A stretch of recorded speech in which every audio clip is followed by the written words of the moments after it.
회사 때려치고 유튜브나 해볼까 한 번쯤 생각해본 분들 많죠. 그런데 요즘 유튜브에 뛰어드는 젊은 층이 많이 줄어든 걸로 조사됐습니다. 기대했던 것보다 돈벌이가 안 되기 때문이라는데 어떤 상황인지 김도훈 기자가 전해드립니다. 요즘 초등학생들도 장래 희망으로 유튜버를 꼽을 만큼 크리에이터는 젊은 층 사이에서 각광받는 직업이 됐습니다. 아예 다니던 직장을 떠나 전업 유튜버로 전향하는 사람들도 많은데요.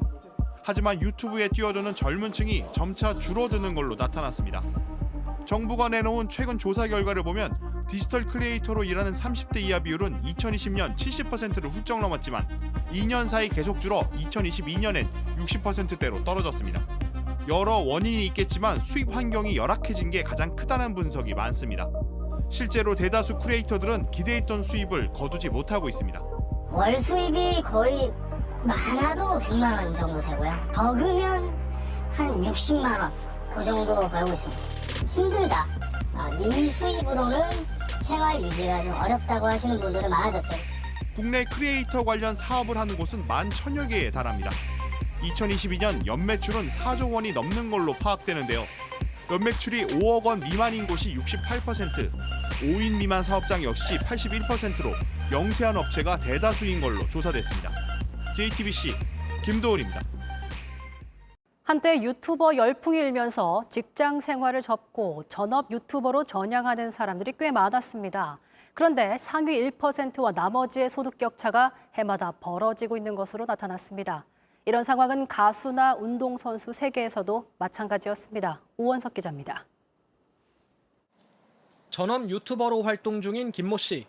채널을 연 지 올해로 10년째지만 좀처럼 수익이 늘지 않아 고민입니다.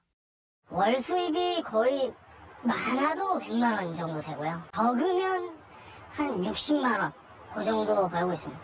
예전보다 경쟁이 치열해져 수익을 올리기가 더 어려워졌다고 말합니다. 힘들다. 이 수입으로는 생활 유지가 좀 어렵다고 하시는 분들은 많아졌죠. 이전에 비해서. 국세청에 따르면 상위 1% 유튜버 342명은 1년에 3억 6천만 원을 벌었습니다. 반면 김 씨 같은 나머지 99%인 3만 4천 명은 한 해 평균 600만 원을 버는데 그쳤습니다. 이 소득 격차는 점점 벌어지고 있습니다. 유튜버 상위 1%의 소득 비중은 2019년 28.8%였다가 2020년 36.4%로 늘었습니다. 그러다 1년 만에 37.6%까지 벌어졌습니다. 이런 현상은 유튜버뿐만이 아닙니다. 가수의 상위 1%는 평균 38억 원을 벌었는데 나머지는 1,100만 원에 그쳤습니다. 운동선수도 99%의 소득은 상위 1%의 100분의 1에 불과했습니다. 창작자나 운동선수들의 건강한 활동 환경을 위해 수익 불균형부터 줄여야 한다는 목소리가 커지고 있습니다.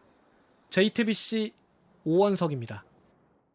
돈, 먹방, 컨텐츠, 구독자, 여행, 영상, 인기 뭐 이런 것들이 좀 있을 것 같아요. 네. 요새 이제 유튜버들 수익 관련 기사들 많이 나오고 유튜버들 얼마 버나 요거 관심 많으시잖아요. 맞습니다. 예. 그래서 다시 한번 유튜버라는 키워드가 화제가 된 게 네. 바로 이 수익 공개 때문에 그런 것 같아요. 근데 누가 내가 얼마를 벌었어 얘기한 게 아니고요. 예. 사실 저는 국세청에다가 신고한 이 금액이 있다 보니까 이 금액이 공개가 됐다라고 보시면 될 것 같습니다. 네. 사실 이제 우리들은 대부분 퇴사나 하고 유튜버나 할까 이런 생각들 좀 하잖아요. 예. 주위에서 많이 하죠. 맞아요. 특히 게다가 이제 유튜버들이 꿈이라는 이런 초등학생들도 매우 좀 많은 편이 될 것 같습니다. 근데 사실 실제 자료, 이 국세청의 자료를 보게 된다면은 약간 좀 실망을 하실 수도 있을 것 지금 같아요. 나오고 있는 자료인데 네, 상위 1%와 격차가 너무 많이 나네요. 상위 1%는 7억, 하위 50%는 평균 40만 원이요. 예. 맞습니다. 진짜 빈익빈 부익부인데 네. 그러니까 네. 절반은 1년에 50만 원도 못 번다는 거잖아요, 유튜브로. 네, 맞아요. 그럼 퇴사 못 하겠는데요? 근데 사실 저는 유튜브를 하려고 회사를 퇴사하셨잖아요. 그만뒀습니다. 네, 퇴사했습니다. 예. 50만 원 버시는 거 아니에요? 네, 저는 이제 구독자가 58만 정도 오, 보고 있고요. 58만 명. 네. 네. 뭐 상위 수익은? 1%는 안 되는 것 같은데 예. 상위권에는 있습니다. 예, 예, 그래서 예. 네. 근데 이제 이런 게 통계를 보게 되면은 예. 다 돈을 많이 버는 사람도 어쨌든 많을 것 같은데 예. 사실은 여기에는 또 다른 숨겨진 비밀이 있어요. 예. 통계 함정 같은 게 네, 있겠죠. 통계 함정이 있습니다. 뭐냐? 바로 유튜버들은 유튜브라는 플랫폼을 통해서만 돈을 버는 게 아닙니다. 예. 그렇다 보니까 이 공개된 자료가 사실 이거보다 훨씬 더 많이 벌 가능성이 저는 높다라고 생각을 하고 있어요. 그래서 이런 부분 때문에 요즘은 크리에이터 이코노미라는 말이 나오고 있거든요. 네. 이거는 이제 크리에이터 이코노미. 네, 무슨 크리에이터 말이에요? 이코노미는 크리에이터, 온라인에서 이제 영상을 만드는 제작자죠.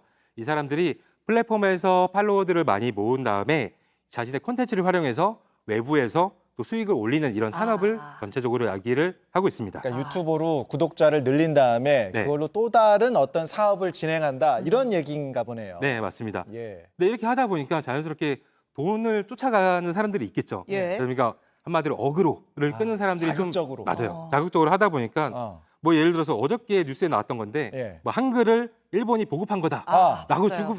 주장한 이런 유튜버가 있었죠. 근데 이런 것도 사실 이유를 따지게 되면은 많은 사람들이 주목을 할 수밖에 없으니까 예. 그렇게 만드는 부분이 아닐까라고 생각이 들었습니다. 저런 분들한테 사실 요새 말로 그 먹이를 주면 안 된다. 보면 안 돼요. 관심 네. 가져주면 안 되고